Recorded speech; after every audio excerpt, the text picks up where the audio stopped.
Confrères et consoeurs et bienvenue à la conférence de presse d'ouverture de la conférence Sahara, la 4e saison de la Basketball Africa League. Je suis Edwin Esselem, responsable communication et des relations publiques de la Basketball Africa League et je suis votre maître de cérémonie aujourd'hui. Je souhaiterais d'abord remercier nos invités qui nous font l'honneur d'être présents ici aujourd'hui.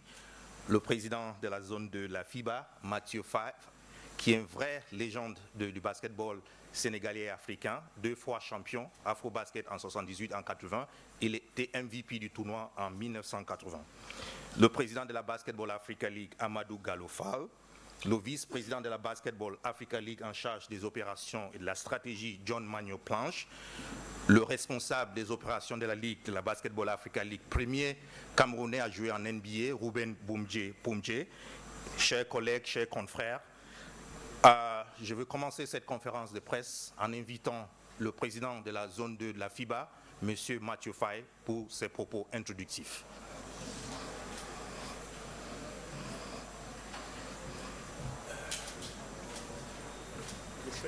Yes. Yeah. Bonjour, président. Bonjour tout le monde.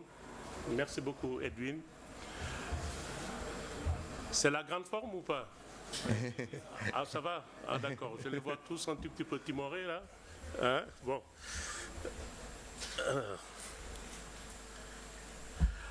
Monsieur Amadou Gallo Fall, président de la BAL, messieurs les journalistes, messieurs, mesdames. Au nom du président Hannibal Manav, président de la FIBA Afrique, que je représente, je voudrais commencer par vous remercier tous pour votre présence. C'est pour moi, en tant que président de la zone 2, porte-parole du jour de la FIBA, un énorme plaisir que de m'adresser à vous cet après-midi pour vous souhaiter la bienvenue à l'occasion de l'ouverture officielle de cette 4e session de la conférence du Sahara de la Basketball Africa League. L'événement qui nous réunit dans cette auguste salle est d'une importance capitale pour la famille du basketball africain. En effet, elle participe du lancement de la conférence du Sahara 2024, ce qui constitue une étape pour la qualification pour la phase finale qui se déroulera comme chaque année à Kigali, au Rwanda. La Ligue africaine de basketball, la BAL, créée le 16 février 2019, est une pure émanation des accords de partenariat entre la FIBA Afrique et la NBA. Elle s'est donnée pour ambition de créer des conditions pour faire émerger une économie du basketball pérenne en Afrique qui s'inscrit dans un projet plus global de développement du basketball mondial. Les soubassements de ce partenariat FIBA Afrique-NBA reposent sur le développement de talents, mais également la professionnalisation de différentes fédérations, des fédérations africaines, en collaboration avec les gouvernements pour la réalisation d'infrastructures, de réformes, etc. Et par l'attirance de partenaires clés, entreprises, médias, agences, fondations, sans être exhaustifs. Les axes ciblés ci-dessus énumérés résument toutes les contraintes qui freinent le basketball africain.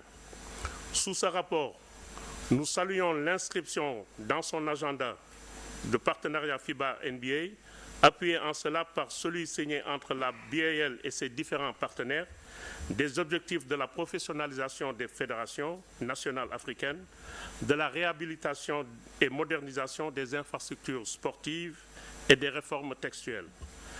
Ce qui constitue un préalable au développement du basketball africain et à la quête de réduction du fossé qui existe entre les pays en développement et ceux développés. Une ambition ou une des ambitions de la BAL est relativement à la détection et le développement des talents. Les espoirs sont tout à fait fondés au regard des prestations et activités que FIBA Afrique, en partenariat avec la BAL, mène. Donc il s'agit, entre autres, de nos youth camps nationaux et régionaux, les différentes compétitions continentales, la Road to BAL, qui devient de plus en plus une partie prenante effectivement de la BAL, puisque ça permet à plus de 54 clubs de se mesurer pour enfin aboutir à l'élite qui est la BAL, et surtout les phases éliminatoires de la compétition qui nous réunit ici aujourd'hui. Et il ne fait l'ombre d'aucun doute que l'Afrique regorge de talents jusqu'ici inexploités par défaut de moyens peut-être financiers des fédérations nationales ou d'un déficit au plan organisationnel et infrastructurel dans nos pays. En s'inscrivant dans l'atteinte des objectifs du millénaire pour le développement OMD en appui à nos États, la BAL contribue à solidifier la cohésion et la promotion sociale de la jeunesse africaine.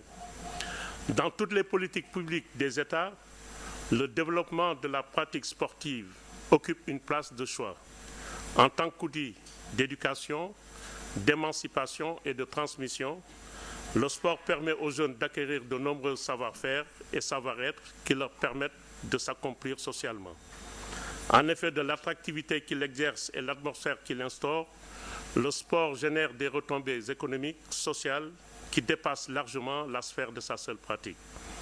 Je ne saurais terminer cette communication sans remercier les dirigeants de la NBA, de la BAL, mais également le président du pays hôte, le président Bassirou Diomaye Faye, pour sa disponibilité à accompagner le développement de la pratique du basketball sur tout le continent. Je voudrais aussi joindre ces remerciements au président de la Fédération sénégalaise de basketball, M. Babacar Ndiaye, et enfin M. Amadou Gallo Fall, président BAL. Je vous remercie. Merci. Merci beaucoup. Président de la zone 2 de la FIBA, Mathieu Faye, pour ses propos introductifs. Merci, Président. Chers confrères, chers consoeurs, 52 joueurs issus de 11 pays d'Afrique, de l'Europe, de l'Océanie et des États-Unis vont jouer cette conférence Sahara ici à la Dakar Arena. Qui plus est pour nous dire plus par rapport à les activités qui vont se dérouler pendant les 9 jours ici à Dakar, que le président de la Basketball Africa League, qui j'invite sur le podium, M. Amadou Gallo Fall.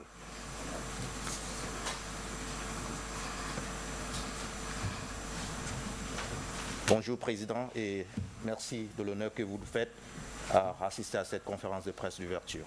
Merci Edwin.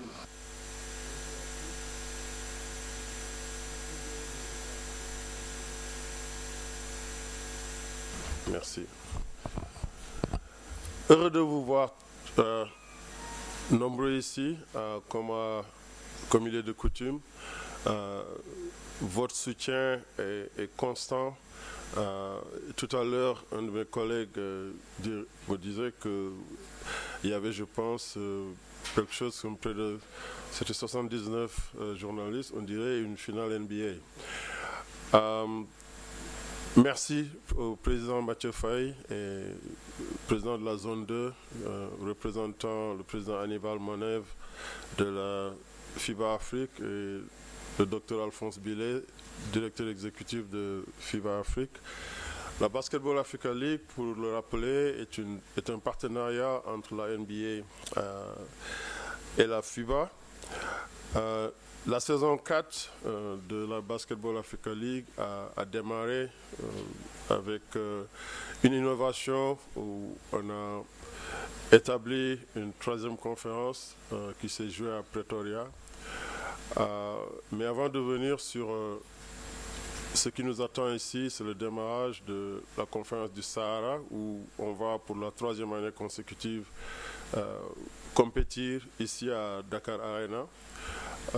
À l'issue de ces compétitions, nous aurons nos 8 équipes qui vont se retrouver pour les finales et les playoffs à Kigali du 24 au 1er juin. Pour le rappeler, les 2 premières équipes de chaque conférence sont automatiquement qualifiées et les 2 meilleures 3e équipes des 4 poules parmi les 3 conférences rejoindront les 6 pour compléter notre Elite 8. Mais mes remerciements aussi à tous nos partenaires qui nous ont vraiment épaulés et qui ont énormément contribué pour faire de la Basketball Africa League ce qu'elle est en si peu de temps. Le Rwanda Development Board, Nike, Brand Jordan, Wilson, Afreximbank qui nous a rejoint cette année, Hennessy, ABN Bev et la marque Castle Light et Rwandair. Alors, nous connaîtrons, comme je le disais tout à l'heure, les deux autres qualifiés à l'issue des compétitions de la conférence des Sahara. Mais nous avons démontré, je pense, avec ce qui s'est passé à Pretoria, avec la conférence de Kalahari et au Nil, que la BL va continuer d'innover, continuer de rassembler, de créer des émotions et surtout de créer de la valeur sur le continent. Les compétitions ont été extrêmement intenses. On a vu du très beau jeu. Le produit sur le terrain continue à s'améliorer. Des nouvelles vedettes se sont révélées. On a vu vraiment une manifestation de ce trait d'union qu'on a créé entre la NBA et la Basketball Africa League en intégrant des jeunes du programme Elevate qui sont au niveau de la NBA Academy Africa, en les intégrant dans des clubs, et on a vu des performances vraiment pour les annales. Khaman Malwatch est un jeune garçon du Sud-Soudan qu'on a vu ici à la NBA Academy arriver à l'âge de 14 ans. Et on le voit, on a vu toute sa transformation. Et c'est ce que nous voulons dire lorsqu'on parle d'avoir créé un cheminement sur le terrain où un jeune joueur peut commencer à jouer au basket sur le continent, être identifié et amené dans un environnement qui n'a rien à envier avec ce qui se passe dans les autres pays qui sont connus pour détecter et former du talent. Et ce jeune peut continuer à jouer professionnel sur le continent sans nécessairement avoir à partir. On le lui souhaite, il a un avenir qui devrait le voir aller jouer dans d'autres environnements. D'abord, il va à Duke University. Et puis bon, sa carrière continuera. On l'a vu aussi pendant les autres saisons. Ulrich Chamtier est un autre jeune qui a joué avec l'équipe de REG au niveau de la NBA Academy, qui a joué récemment avec Haman dans le Nike Hoop Summit. Et ils ont un bel avenir qui les verra certainement dans la plus haute marche du basketball mondial. Juste pour dire que au niveau du talent qui continue à se produire dans nos équipes, on est très satisfait des progrès d'année en année. Au Caire comme à Pretoria, la qualité aussi des joueurs qui sont venus de l'extérieur pour renforcer nos rosters s'améliore. Les équipes travaillent, ils recrutent, ils s'organisent, puisque tout le monde veut faire partie veut être champion. On a vu au Caire, la conférence du Nil, des surprises sur le terrain. City Oilers qui bat Al Ahly, le champion en titre. Pareil avec Bangui et Al Ahly de la Libye, qui a une très forte équipe. C'est juste pour dire qu'il y a un équilibre qui se crée, parce que toutes les équipes continuent d'investir dans cette ligue. On a vu un engouement incroyable dans le terrain à Pretoria et au Caire. À Pretoria surtout, avec 25 000 spectateurs tout le long du tournoi. Les matchs de week-end étaient joués dans les salles Archicombe. On a vu la synthèse, la synergie qu'on continue de créer dans la salle avec la production d'artistes. Et la même chose va se passer ici à Dakar. Demain, la conférence du Sahara, où nous retrouverons l'AS Douane qui revient pour la 3e fois, parce qu'ils avaient représenté le Sénégal dans la première année, et puis aussi l'année dernière où ils ont été finalistes, et cette année. Et l'US Monastir qui revient aussi pour la 4e fois. dans la Ligue. Ils étaient champions pour la deuxième année en 2022. On a Rivers Hoopers qui revient pour la deuxième fois. Ils étaient là pour représenter le Nigeria la première année. Et puis ils étaient venus. C'est la deuxième année pour la deuxième fois qu'ils viennent dans la Basketball Africa League cette année. Après, on a l'APR, c'est l'armée patriotique du Rwanda. C'est une équipe qui participe pour la première fois. Je suis certain que les matchs vont vraiment tenir le public en haleine. Et puis aussi, quand on compose avec tous les artistes qui vont se produire ici, Daraji Family, Ngaka Blende, VJ, Miyagise et Djeba, je pense qu'il y aura de quoi drainer du monde de partout. Alors nous exhortons les fans à continuer à aller sur le site bal.nba.com ou bien teoticket.com. Le match de demain est déjà sold out, c'est à guichet fermé, mais il y a des tickets pour dimanche. Et puis après, l'autre match, c'est le mardi 7. Après, on joue le jeudi 9. Et on jouera les 2 dernières journées, le samedi 11 et le dimanche 12. Du beau monde qui va converger à Dakar. Il y aura des gens qui vont venir de partout pour avoir une expérience en live de cette ligue de classe mondiale. Comme je le disais, où le sport, le basketball, la musique, tout ce que l'Afrique offre de mieux en termes de culture sera exposé. Les matchs, pour les supporters qui ne trouveront pas de billets, ils pourront regarder ces matchs. Déjà, le broadcast se fera sur 214 pays à travers le monde, en 17 langues, inclus le Wolof. Ici au Sénégal, je sais que la DSTV continuera de diffuser ces matchs en direct. Et aussi, il y aura l'accès à des éléments de contenu pour les autres chaînes qui ne vont pas diffuser en live. Alors, je suis encore une fois très ravi de vous retrouver, et Edwin et toute l'équipe de Com, chez Lamine Badian ici avec nos amis de la FIBA, tout le long de cet événement pour répondre à vos questions, parce que nous savons toujours pouvoir compter sur votre soutien. Ce que vous faites est extrêmement important. C'est vous qui vous racontez les histoires, vous amplifiez ce qui se passe, et vous êtes des acteurs incontournables. C'est la raison pour laquelle, par exemple, à Pretoria, et c'est des séries qu'on va continuer, nous avions organisé un workshop pour les médias où Mark Spears, qui est un Hall of Fame sportswriter, qui écrit pour ESPN, NBA.com, était là pour partager son expérience. C'est la même chose qu'on fait au niveau de l'arbitrage. Il y aura des cliniques avec des arbitres. Pour les entraîneurs, pareil, en collaboration avec la FIBA, nous organisons des séminaires pour des arbitres.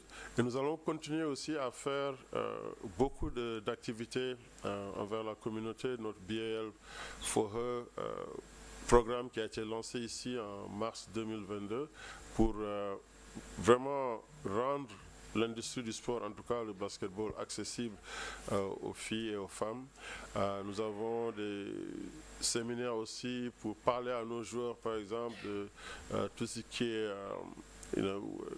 pour les aider à commencer à penser à leur reconversion, pour leur parler des différents débouchés, des différents métiers qui existent dans l'industrie du sport. Nous continuons notre partenariat avec les Special Olympics pour continuer à vraiment redonner à la communauté. Nous allons, comme nous avions fait l'année dernière, travailler avec plus d'une cinquantaine de fournisseurs de la place et aussi continuer à contribuer dans l'économie locale. Je vous remercie.